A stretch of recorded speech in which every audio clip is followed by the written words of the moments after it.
आज आम देशर 78तम स्वाधीनता दिवस अवसर में ओडावासी को ह्यूमन केयर फाउंडेशन तरफ हार्दिक अभिनंदन और शुभेच्छा जनाऊँ।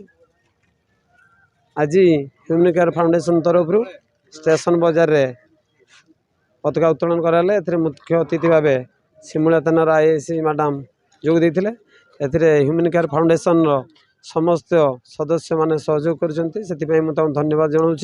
एवं ये पताका उत्तोलन पर आज ह्यूमन केयर फाउंडेशन तरफ सिमुलिया गोष्ठी स्वास्थ्य केन्द्र में रोगी मान फल बंटन कर प्रति वर्ष पर यह वर्ष आमर ये सब जनहित कार्यक्रम जारी रही है। आगामी दिन मानक ह्यूमन केयर फाउंडेशन तरफ यही जनसेवा जारी रही समस्त आम ह्यूमन केयर फाउंडेशन किपर आग जीव से सबू सदस्य मान सहयोग कामना करुँच।